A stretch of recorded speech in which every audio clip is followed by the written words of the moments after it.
Salut la communauté.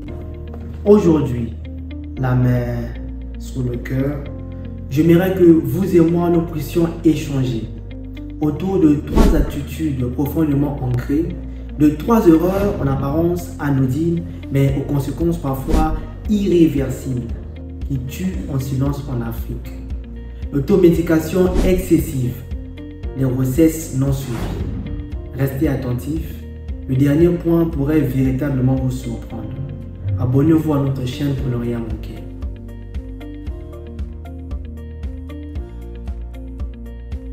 Commençons par un geste banal mais mortel.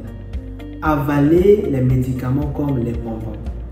Penchons-nous sur ce poison quotidien. Alors, l'automédication, c'est jouer au médecin sans diplôme. Se traiter soi-même sans avis médical en consommant des médicaments ou des remèdes que l'on croit appropriés. Dans de nombreuses familles, c'est un réflexe courant. On se rend directement à la pharmacie, on reprend le traitement d'un proche ou l'on utilise des préparations traditionnelles, convaincus de connaître le mal, ce qui est une erreur fatale dont les conséquences sont considérables. Vous pouvez cacher les vrais signes de la maladie, prendre de mauvais traitements. Il y a risque de surdosage avec intoxication, d'allergie médicamenteuse. Et pire encore, le microbe peut s'habituer à certaines substances rendant le médicament inefficace lorsqu'on en aura réellement besoin. Je vais prendre un exemple pour illustrer les dangers de l'automédication. Une personne souffrait de maux de tête. Sont consultés, elle a pris un comprimé acheté en pharmacie. Quelques heures plus tard, son corps a réagi violemment. Respiration difficile, démangeaisons partout, gonflement du visage.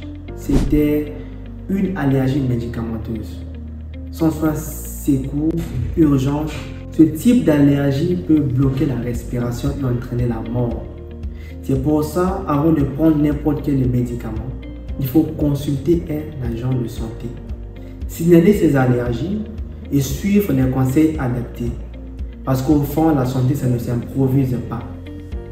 Et cette logique voit encore plus lorsqu'il s'agit d'une grossesse non suivie.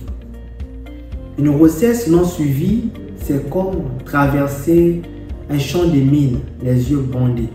Ça signifie qu'une femme enceinte ne consulte pas régulièrement un médecin ou une sage-femme pour contrôler l'évolution de sa santé et celle du bébé.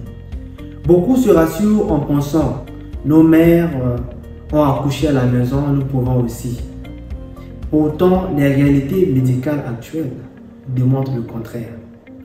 Par exemple, la tension artérielle peut monter trop haut et entraîner la mort de la mère et du bébé. Il y a également un risque malformatif.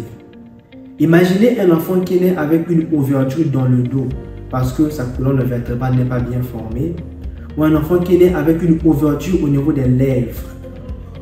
Avec un suivi, l'on peut détecter, prévenir et se préparer.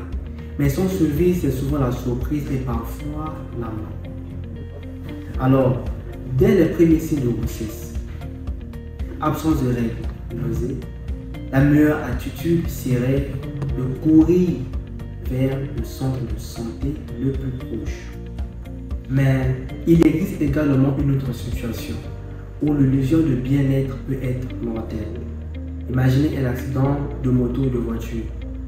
Vous tombez, vous vous relevez, vous marchez, vous persuadez que tout va bien. Pourtant, à l'intérieur de votre corps, il peut se dérouler un drame invisible.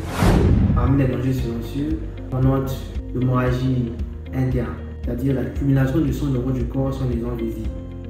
On parle également, dans certains contextes, de traumatisme crânien, une lésion au cerveau qui peut entraîner la mort en quelques heures.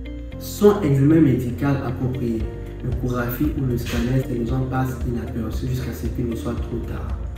Après un accident, même si vous vous sentez en parfaite forme, la seule attitude sûre est de consulter immédiatement.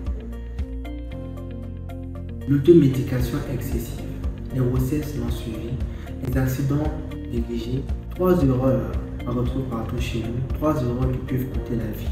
Ta vie vaut plus qu'un comprimé avalé au hasard, plus qu'une économie faite sur une consultation, plus qu'un je vais bien après un accident.